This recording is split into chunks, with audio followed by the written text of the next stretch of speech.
Au nom du Père et du Fils et du Saint-Esprit. Amen. Évangile de Jésus-Christ selon Saint Jean, chapitre 3, versets 13 à 17. En ce temps-là, Jésus disait à Nicodème, « Nul n'est monté au ciel sinon celui qui est descendu du ciel, le Fils de l'homme.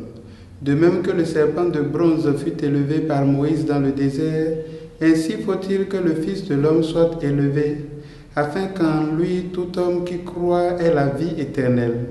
Car Dieu a tellement aimé le monde qu'il a donné son Fils unique, afin que quiconque croit en lui ne se perde pas, mais obtienne la vie éternelle. Car Dieu a envoyé son Fils dans le monde, non pas pour juger le monde, mais pour que par lui le monde soit sauvé. » Acclamons la parole de Dieu, louange à toi Seigneur Jésus. Frères et sœurs, bonjour et bonne fête. Oui, bonne fête aujourd'hui, nous célébrons la croix glorieuse. Et comment une croix peut être glorieuse si la croix, nous savons, est instrument de torture et l'instrument sur lequel les malfaiteurs étaient cloués à l'époque. Bien, la croix est devenue une croix glorieuse à cause de l'amour. C'est l'amour qui rend glorieuse la croix. En effet, qu'est-ce qui se passe dans le texte que nous venons d'écouter? Simplement, il s'agit de dons.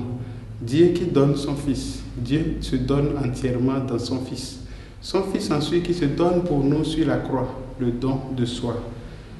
Donné sur la croix, le Fils devient pour nous instrument de salut. Et à travers lui, nous recevons Dieu, nous devenons enfants de Dieu et nous pouvons aussi nous donner à notre tour. Et c'est à cela que nous sommes appelés, nous donner aussi pour que la gloire de Dieu resplendisse dans ce monde. En contemplant la croix, qu'est-ce que nous pouvons voir? Il y a certainement beaucoup de choses que nous pouvons voir, mais je voudrais attirer notre attention sur trois choses rapidement. La première, c'est l'expérience du silence de Dieu. J'ai l'habitude de le dire, je l'ai écouté, je ne sais plus qui l'a dit, mais je l'ai écouté quelque part. La foi commence lorsque Dieu ne répond pas, le silence de Dieu. Sur la croix, nous constatons Jésus qui fait l'expérience du silence de Dieu, mais il ne perd pas la vision de son Dieu.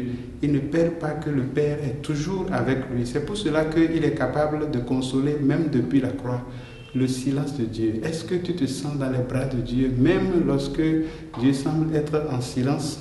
La deuxième chose, c'est que sur la croix, nous sommes sauvés.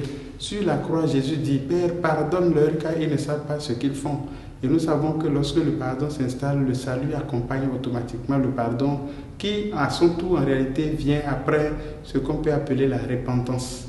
Donc, le Seigneur Jésus, en disant sur la croix, pardonne-leur, est en train de nous donner le salut, puisque le péché conduit à la mort, la grâce nous donne la vie.